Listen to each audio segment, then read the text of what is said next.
दोस्तों हमारी धरती, जहाँ पर हम और हमारे साथ कई सारे प्राणी, जीव और वनस्पति रहते हैं। और दोस्तों हमारी धरती पर वो सारी चीजें हैं जो किसी भी जीवन को जीने के लिए चाहिए होती है। और उनमें से सबसे मुख्य है हमारी धरती पर का पानी। क्योंकि दोस्तों अगर हमारी धरती पर पानी नहीं होता तो हमारी धरती पर किसी भी जीवन की निर्मित नहीं होती। क्योंकि दोस्तों सबसे पहला जीव हमारी धरती के पानी में ही निर्माण हुआ था और उन जीवों से होकर ही आज हम बने हैं। और दोस्तों हमारी धरती की आधे से ज्यादा प्रजातियां हमारी धरती के पानी में ही रहती है और कुछ ही प्रजातियां हमारी धरती के जमीन पर रहती है। यही नहीं, सबसे बड़ा और सबसे छोटा जीव भी हमारी धरती के पानी में ही रहता है। और ये सभी जीव हम धरती के सिर्फ 5% पानी में ही खोज पाए हैं। ये 95% पानी के जीव हम अभी तक नहीं खोज पाए हैं। क्या पता आगे चलकर इनसे भी बड़े और छोटे जीव हमें देखने को मिले। पर दोस्तों धरती का सारा पानी सिर्फ एक चीज के कारण ही धरती पर टिका हुआ है। दोस्तों हमारी धरती एक ऐसी जगह पर सूरज का चक्कर लगाती है जहाँ पर तापमान किसी भी जीवन को जीने लायक होता है। यानी कि हमारी धरती सूरज के ज्यादा पास भी नहीं है और दूर भी नहीं। वो एक निश्चित जोन में सूरज के चारों ओर घूमती रहती है और उसी जोन को हम हैबिटेबल जोन कहते हैं। अगर हमारी धरती सूरज के ज्यादा करीब होती तो सूरज के गर्मी के कारण पृथ्वी पर का सारा पानी भाप बनकर अंतरिक्ष में उड़ जाता और पृथ्वी एक तपता बंजर ग्रह बन जाती। और अगर हमारी धरती सूरज के ज्यादा दूर होती तो धरती पर का सारा पानी बर्फ बन जाता, जिसके कारण पृथ्वी पर जीवन की निर्मित असंभव हो जाती। और आज हमारी धरती हैबिटेबल जोन में होने के कारण हमारी धरती पर जीवन संभव हो पाया है।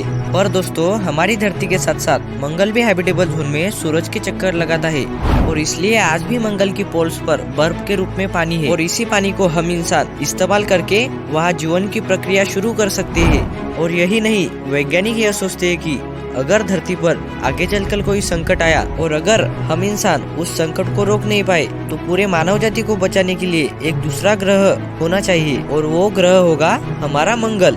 और हमारी सोलर सिस्टम में पृथ्वी को छोड़कर सिर्फ मंगल ही ऐसा ग्रह है जिस पर हम इंसान रह सकते हैं। हालांकि कुछ ग्रहों के चंद्रमा पर भी हम रह सकते हैं, पर इस पर हम किसी अलग वीडियो में बात करेंगे। तो मंगल की इसी खासियत के कारण अमेरिका की स्पेसएक्स कंपनी के मालिक इलॉन मस्क एक ऐसी स्पेसशिप बनाने पर काम कर रहे हैं जो हमें 7 महीने के अंदर मंगल तक लेके जाएगी और जरूरत पड़ने पर वो हमें वापस तक लेके आएगी। और दोस्तों आप सोचो, हम मंगल तक चले भी गए तो वहाँ पर रहेंगे कहाँ? क्योंकि हम मंगल पर बिना किसी साधन के चले गए तो मंगल पर आने वाली खतरनाक रेडिएशन के कारण हम एक सेकंड में कैंसर का शिकार हो जाएंगे। इसलिए हमें मंगल पर एक ऐसा घर बनाना होगा जो किसी हाई मटेरियल से कवर हो, जिससे हम उस घर में सुरक्षित रह सके।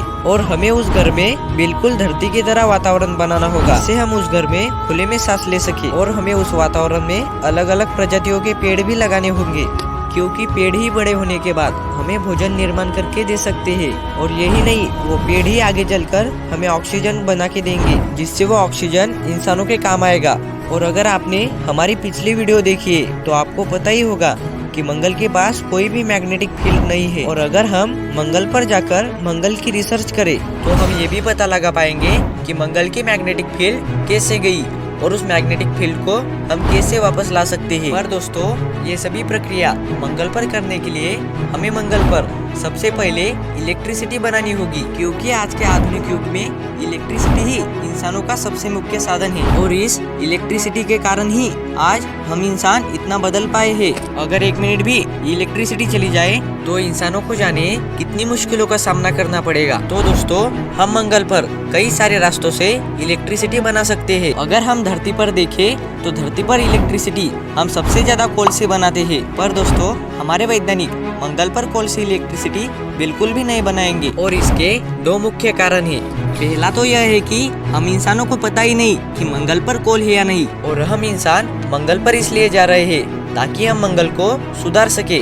और अगर हम इंसान मंगल पर कोल से इलेक्ट्रिसिटी बनाए तो मंगल का वातावरण और भी बिगड़ जाएगा। इसलिए हमारे वैज्ञानिकों ने सोलर एनर्जी को इलेक्ट्रिक एनर्जी बनाने के लिए चुना है, क्योंकि सोलर एनर्जी कितनी भी इलेक्ट्रिसिटी निर्माण कर सकती है और बिना किसी प्रदूषण फैलाए। और अगर हम कोल से इलेक्ट्रिसिटी बनाए तो कोल वेस्ट के रूप में कार्बन का निर्माण करता है और कार्बन एक गर्म गैस है जो मंगल के वातावरण को और भी गर्म कर देंगी। इसलिए वैज्ञानिक मंगल पर बड़े बड़े सोलर पैनल लगाकर बिजली का निर्माण करेंगे और मंगल पर उस बिजली की मदद से इंसानों के जरूरत के सारे काम किए जाएंगे।